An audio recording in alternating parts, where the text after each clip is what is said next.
जैसा कि आप देख सकते हो आज मैं बेंचमार्क करने वाला हूँ shadow of the Tom rider game का मेरे गेमिंग लैपटॉप एसर एस्पायर 7 में, जिसमें इंटेल का i5 9300H, GTX का 1650, GDDR6 वाली 4GB VRAM है, 8GB की रैम है, 2.6 GHz की 512GB की NVMe SSD है। अब मैं ये गेम हर सेटिंग में आपको खेल के दिखाऊंगा, लो, मीडियम, हाई। GeForce एक्सपीरियंस हम ऑप्टिमाइज करते हैं तब अगर हम रिकॉर्डिंग करते हैं तो कितने FPS का ड्रॉप देखने को आपको मिलता है और बेस्ट सेटिंग्स कौन सी है, जिन सेटिंग्स में मैं खेलना प्रेफर करूंगा या मैं खेलता हूँ, जिसमें CPU usage, GPU usage, RAM की यूसेज, VRAM की यूसेज, टेम्परेचर, सब कुछ कवर होगा। अब जल्दी से 500 सब्सक्राइब करवाओ यार, 2-3 दिन हो गए इसी नंबर पे गाड़ी अटकी पड़ी है। कभी भी आई रिपीट, कभी भी आप अपने लैपटॉप के अंदर AAA टाइटल गेम हो या कोई लाइट गेमिंग भी हो, ऑन बैटरी कभी भी मत करना प्लीज, हमेशा चार्जिंग पर ही लगा के रखना। अब इसके पीछे क्या लॉजिक है मैंने डेडिकेटेड वीडियो बनाई हुई है, डिस्क्रिप्शन में आपको लिंक मिल जाएगा। सो जितने भी सेटिंग्स थी मैंने हर गेम में अपना लैपटॉप चार्जिंग पर लगा के रखा हुआ था, और जितने भी मैंने बेंचमार्क्स किए हैं बिना कूलिंग पैड के किए हैं, क्योंकि मैक्सिमम बंदों के पास कूलिंग पैड होता नहीं है मेरे पास भी नहीं, मैंने घर पे बनाया हुआ है, बट मैंने वो भी नहीं यूज किया। एक हार्ड टेबल के ऊपर रखा हुआ था, वुडन टेबल के ऊपर लैपटॉप। सो जितनी स्पेस नॉर्मल लैपटॉप नीचे होती है उतनी ही स्पेस में इस वाले लैपटॉप के नीचे थी, और सारी गेम्स में वीसिंक ऑफ था, एक्सेप्ट जब मैंने GeForce एक्सपीरियंस से गेम ऑप्टिमाइज की उसमें वीसिंक ऑन हो जाता है। अब ये बताओ कि आपको वॉइस क्वालिटी पहले वाली ज्यादा अच्छी लगती थी या ये वाली ज्यादा अच्छी लग रही है। सो सबसे पहले मैंने GeForce एक्सपीरियंस से गेम ऑप्टिमाइज की, उसके बाद रिकॉर्डिंग ऑन कर दी, फिर मैं करूंगा बेंचमार्क। आपको बैकग्राउंड में दिख रहा होगा जैसे जैसे बेंचमार्क हो रहा था प्रोसेसर ने स्टार्टिंग में ही बोटलनेक करना शुरू कर दिया था, और ओवरऑल 80 से 90 के बीच में था। इसका टेम्परेचर स्टार्टिंग में 90 पहुंच चुका था, लाइक 92 डिग्री सेल्सियस, और बीच बीच में जब मार्केट के सीन्स थे तब GPU बोटलनेक हो रहा था क्योंकि रिकॉर्डिंग ऑन थी।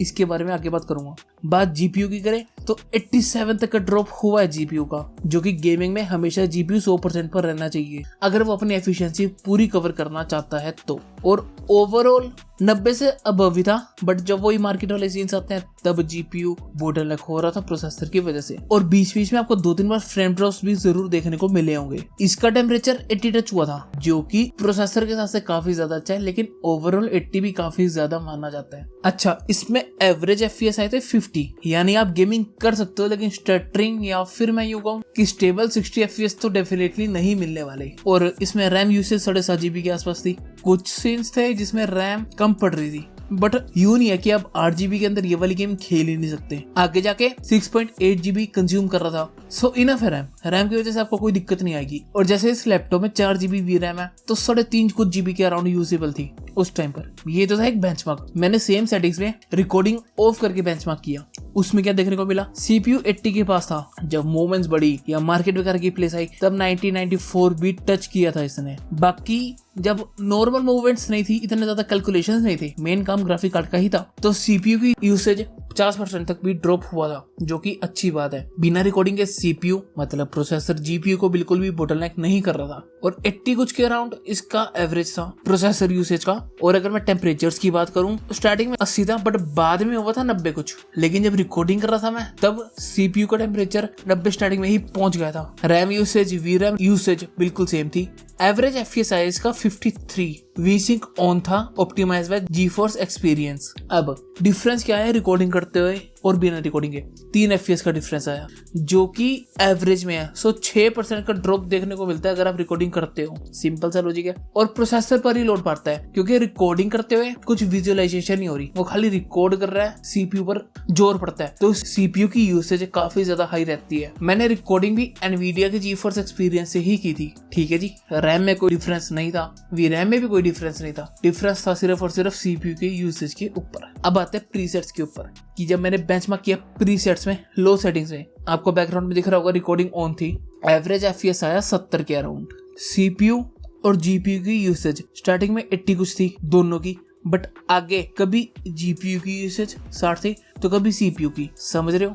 अब ऐसा क्यों था मुझे नहीं पता, मतलब दोनों में से कोई एक चीज भी 100% पर नहीं थी। VRAM भी इसमें 2 GB यूज कर रखी थी, और रैम भी अराउंड 1 GB के अराउंड फ्री थी इसमें। तो लो सेटिंग्स में यही बेंचमार्क था, एवरेज FPS आया था आपको 70 का। उसके बाद आता हूँ मैं मीडियम सेटिंग्स में, एवरेज FPS था 54, जीपीयू स्टार्टिंग से ही 100% पर था, बैकग्राउंड में आपको दिख रहा होगा। सीपीयू 70 से 80 के बीच में था एवरेज अगर लूँ मैं, तो कभी 70 भी हो रहा है, कभी 80 भी हो रहा है, कभी कभी टाइम 80 से ऊपर भी जा रहा है। ठीक है जी। रैम इसमें वही 7 GB, वी रैम इसमें 2.5 GB कंज्यूम थी मीडियम सेटिंग्स में। बट जब एंड में मार्केट के सीन्स आते हैं, लोग आते हैं, कैलकुलेशंस बढ़ती है, तब सीपीयू पर लोड पड़ता है। सो सीपीयू की यूसेज 93, 94 तक गई है और जीपीयू की 90, 91 तक। एक तो रिकॉर्डिंग का चक्कर भी है, बाकी मार्केट में कैलकुलेशंस भी ऐसी होती है, जिसकी वजह से सीपीयू पर ही लोड पड़ता है। ठीक है जी। अब आते हैं हाई सेटिंग्स पर। अगर आप कहोगे कि इसमें तो विजुअल्स अच्छे हैं, मेरे को हाई सेटिंग्स में ही गेम खेल लिया है। हाई सेटिंग्स में सीपीयू से लोड कम हुआ, जीपीयू का लोड बढ़ गया, क्योंकि हाई सेटिंग्स में कैलकुलेशंस तो उतनी ही है,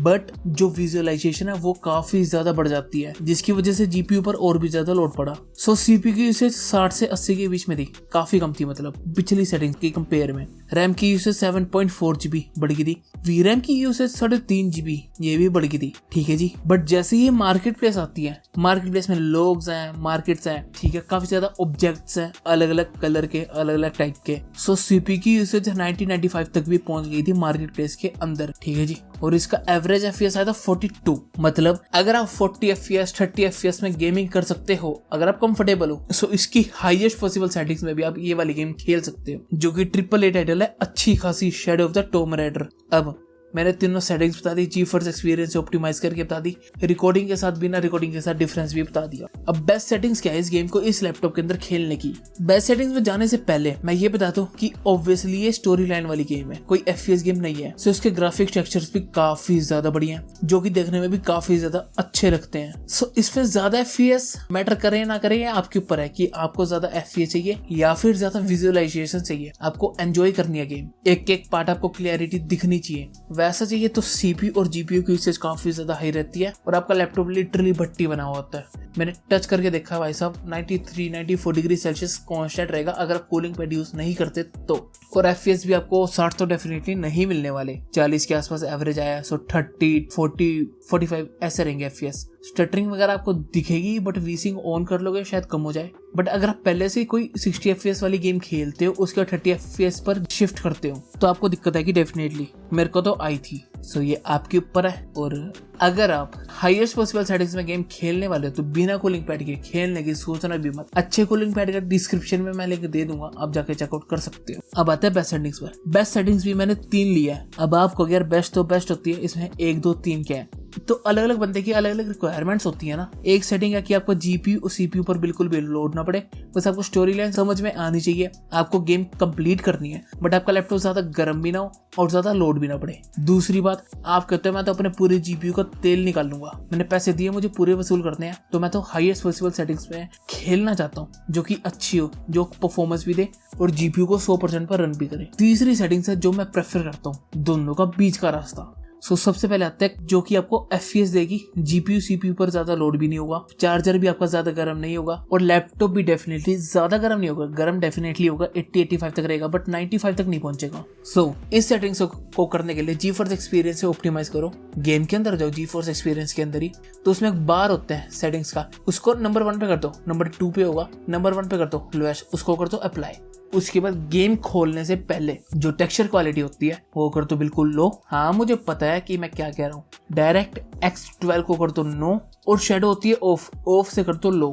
शेडो की आपकी मर्जी है, बाकी मैं रिकमेंड करूंगा कि आप लो तो कर ही दो शेडोज, डबल मजा आएगा। ये सेटिंग्स है। तो इससे आपका सीपीयू जीपीयू यूसेज अराउंड 50 से 60 रहेगा, टेम्परेचर भी नहीं बढ़ेगा, चार्जर भी ठीक रहेगा और फैंस भी ज्यादा तेज नहीं चलेंगे और FPS कॉन्स्टेंटली 60 मिलेंगे आपको। अब आते हैं दूसरे नंबर पर कि मुझे तो भाई साहब 60 FPS के साथ जितनी अच्छी विजुअलाइजेशन मिले मैं देखने के लिए तैयार हूँ, मैं खेलने के लिए तैयार हूँ। लैपटॉप के साथ मैं कूलिंग पैड यूज करता हूँ या जो भी मैंने एयर सर्कुलेशन के लिए सिस्टम लगा रखा है, बस मुझे सेटिंग्स अच्छी चाहिए काफी ज्यादा। सो वो जीफोर्स एक्सपीरियंस से गेम ऑप्टिमाइज करो, बार कर दो इसमें भी कम, सुन लो पहले, बार कर दो बिल्कुल ही कम, शेडो को कर दो ऑफ से लो, टेक्सचर क्वालिटी को कर दो अल्ट्रा या हाई, मर्जी आपकी है, अल्ट्रा भी कर सकते हो। डायरेक्ट X12 जरूर यस कर देना। इस सेटिंग्स में आपको कौन सा 60 FPS मैक्सिमम टाइम मिलेंगे, क्लैरिटी काफी ज्यादा सही मिलेगी आपको। ठीक है जी। सो यह दूसरे नंबर की सेटिंग।